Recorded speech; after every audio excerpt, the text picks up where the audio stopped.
Welcome, everyone. This is episode 1 of season 6 of the QPAT podcast. Today's guest is Mark A Krupa. Combining 30 years of experience working as a professional actor, writer, and filmmaker, as well as being a drama therapist and teacher, Mark offers fun, dynamic, engaging workshops that allow students to fully embody the creative process in drama and filmmaking. Mark's inclusive approach uses improv and storytelling techniques to enhance spontaneity, build self-esteem, and promote communication skills. Mark will be presenting 2 different workshops at this year's QPAT Convention, which is taking place on October 12th and 13th at Hotel Bonaventure, Montreal. Today, he will be speaking to us about both of these workshops. Mark, thank you so much for being here today, and especially thank you for bringing your services forward and offering 2 workshops at our convention. I know you'll be presenting 2 different ones, but firstly, I'd like you to describe what people can expect from your all-day pre-convention one. So the one that will be taking place on Thursday, October 12th, between 9 and 3. And this one's called Proactive Interventions, Navigating Challenging Situations in the Classroom. So I'm very intrigued. Tell us about that. Thank you very much for having me, Julie. I look very much forward to the convention. So indeed, for Thursday, the pre-convention, basically it starts with self-care. I believe that teachers are first responders. They're our first liners of the future.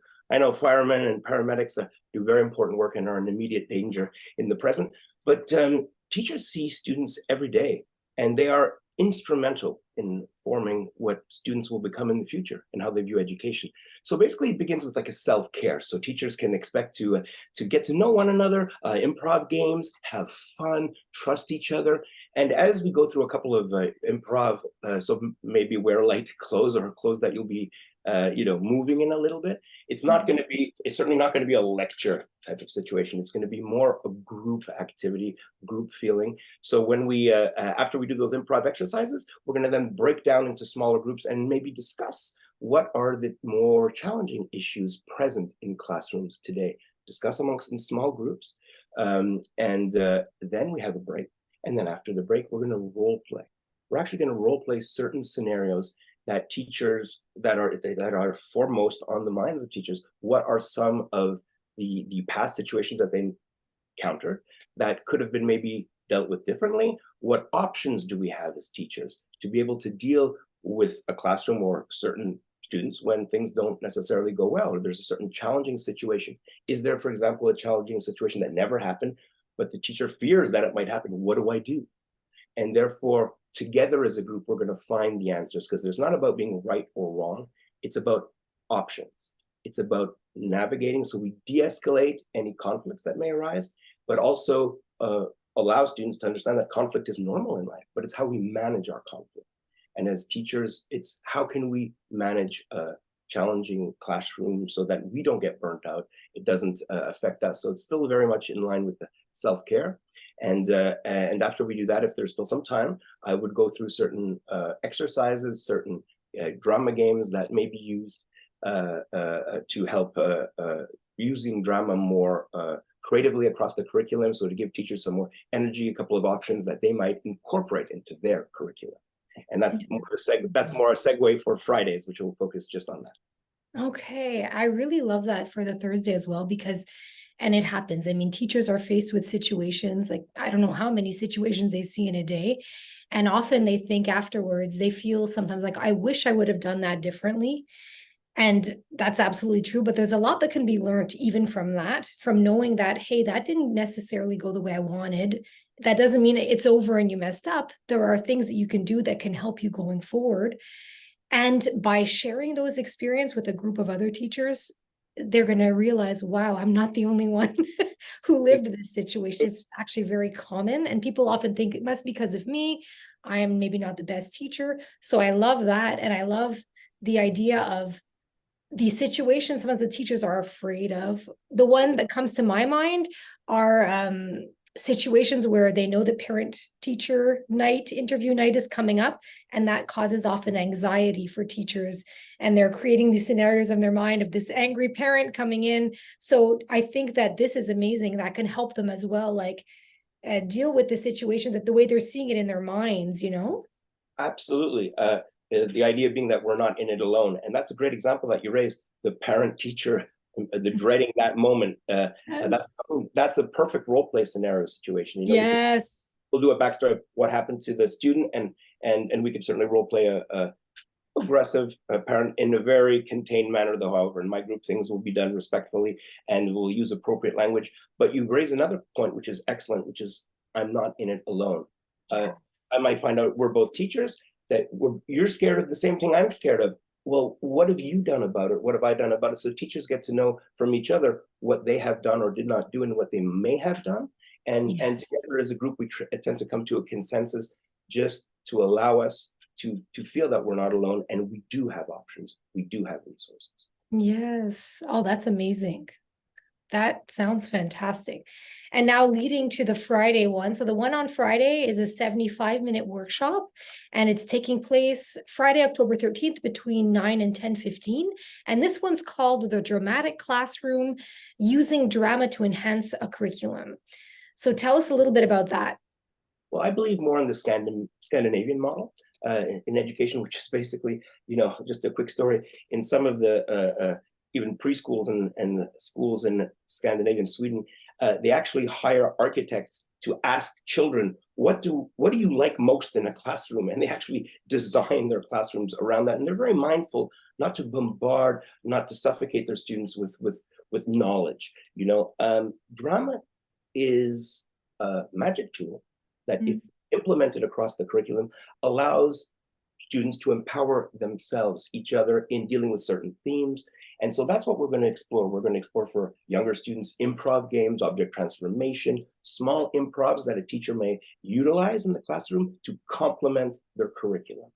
And for older students, we might get into other examples of like living newspaper, where students will discuss and embody current themes that resonate most with them. So they feel they learn how to create a scene, create a situation, perhaps create a conflict, and then create a resolution. So they're more empowered, they embody the subject matter. So it's not like in North America, we tend to fall prey too much to that lecture. Not that there's anything wrong with that. I teach at university, I lecture too, but I try to temper it. Then again, when you're in the theater department, it's easier to use drama, I would argue. But I come from a drama and education background, which I studied. I did a master's in creative arts therapies. Drama therapy is my degree. And so there are many ways using Viola Spolin and other very well-known theorists that can give teachers easy, quick exercises that can break up the day, energize the day, so they don't burn out and feel that they're always doing the same thing, and engage the students. Very important that the students feel empowered and engaged with the material. Yeah, and I love what you're saying. And sometimes people think of drama and they think, well, I'm not the drama teacher. And this, I could see how this could be amazing, obviously, for a drama teacher, but it's bigger than that. It's how to incorporate it no matter what you're teaching, really. No, absolutely. And I would show an example. For example, living newspaper is one that I believe any teacher should be able to facilitate if it goes with their curriculum. I'm also a member of Arts Inspire, the ELAN network, and I'm offering in classrooms the Arts Inspire program by ELAN. Enables every English school board, every English school to invite a specific professional artist into their classroom and to maybe help with that respect. For example, I'm sort of Wilfred Laurie. I'm going to be helping a teacher there who teaches art, and I'll be using drama in collaboration with art to allow them to embody that artistic experience, and to be determined. And the workshops I offer there are very malleable. Of course, if it's younger students or older students, they're basically being taught how to understand storytelling, and they get to tell their own stories, whether it be scenes, fictitious scenes for TV film series, or if they're older, they might want to film them themselves and learn actually a lot about storytelling, and more importantly, communication, telling their own story. Oh, that's huge. And I had never heard of, before you told me about it, Elan's Art Inspire. So essentially, this is amazing because sometimes teachers feel like, well, that's not up my alley. I'm not creative. I'm not able to do those things. You're able to show them how they can incorporate it. And so from what you're saying, this is funded by Art Inspire. Is that correct?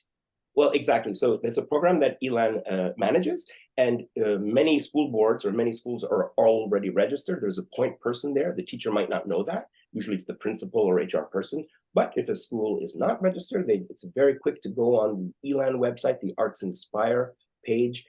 Perhaps you could provide that information. And and every school usually has a point person, and they're allowed to invite one per year, and the government pays for that professional, that artist, to come. It's usually at least a minimum of two days or 2 periods, so that the students get to embody or to experience, have an experiential, and then the teacher, the Arts Inspire professional, comes to follow up, so that the students really feel they gained from something, they learned something. That's an amazing resource. I will certainly include that link in our notes so people can access it to find out more about it as well.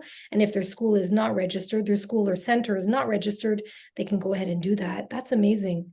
I'll be offering a very proactive, malleable workshops, certainly in the fall and definitely in the winter. So I look forward to meeting all those teachers. Oh, that's fantastic. And it'll be a great intro at the QPAT Convention coming up on October 12th and 13th. Thank you, Mark. So you're going to be there on both days. We're very much looking forward to having you there. And thank you for the energy and the joy that you bring. I think teachers will really benefit from what you have to share.